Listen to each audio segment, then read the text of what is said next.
Halo teman-teman, perkenalkan nama saya Nur Anissa Oktavia, NPM saya 224111049. Saya dari Prodi Manajemen, Fakultas Ekonomi dan Bisnis, Universitas Teknokrat Indonesia. Nah, teman-teman, di sini saya akan membahas tentang desain organisasi. Teman-teman sudah pada tahu belum apa itu desain organisasi? Nah, desain organisasi adalah proses penentuan struktur dan susunan suatu entitas untuk mencapai tujuan dan memaksimalkan efisiensi. Ini mencakup perorganisasian tugas, tanggung jawab, dan hubungan di dalam organisasi. Desain organisasi mencerminkan keputusan strategis yang dibuat oleh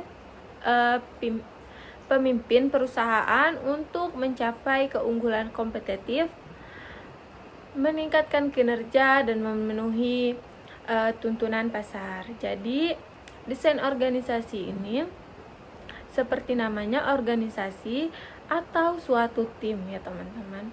Nah, suatu tim ini bekerja sama untuk mencapai tujuan dengan cara meningkatkan kinerja. Desain organisasi ini dapat meningkatkan kinerja supaya mencapai tujuan yang lebih kompetitif, seperti itu ya teman-teman. Nah, selanjutnya ada dalam mendefinisikan desain organisasi, terdapat beberapa prinsip yang mendasarinya. Pertama, ada klarifikasi tujuan organisasi menjadi penting untuk mengarahkan struktur dan kegiatan.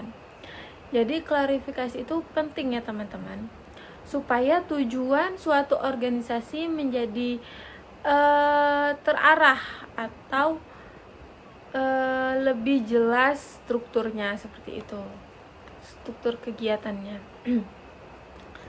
Selanjutnya kedua, ada pembagian kerja yang efisien.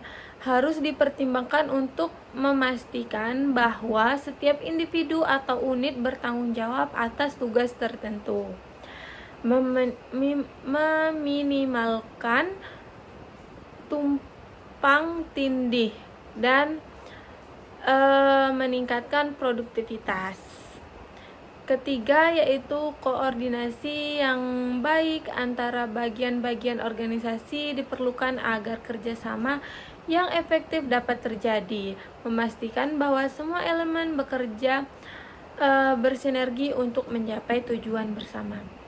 Jadi teman-teman, desain organisasi ini penting banget bagi suatu perusahaan, karena seperti yang saya jelaskan tadi, bahwasannya suatu organisasi tidak akan bertimpang tindih atau yang sudah ada kerjaannya mengerjakan apa yang sudah ditentukan, seperti itu teman-teman.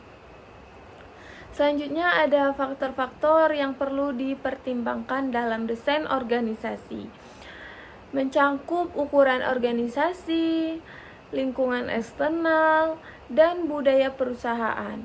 Ukuran organisasi memengaruhi kompleksitas, struktur, dan koordinasi yang dibutuhkan. Lingkungan eksternal seperti pasar dan regulasi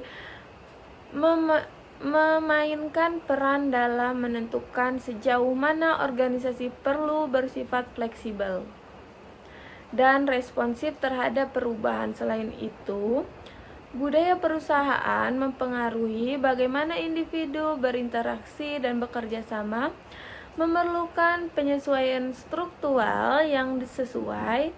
Dengan mempertimbangkan aspek-aspek ini, desain organisasi dapat menjadi alat yang efektif untuk mencapai tujuan organisasi dengan baik.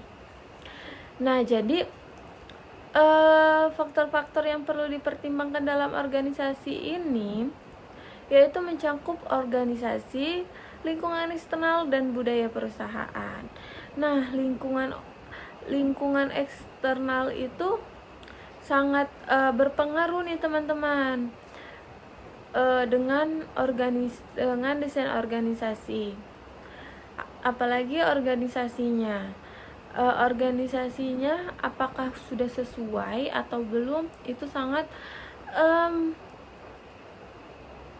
sangat mempengaruhi desain organisasi tersebut. Jadi kita harus mempertimbangkan apakah elemen-elemen tersebut sudah sesuai atau belum. Jadi seperti itu saja yang saya dapat jelaskan. See you next video ya teman-teman. Bye bye.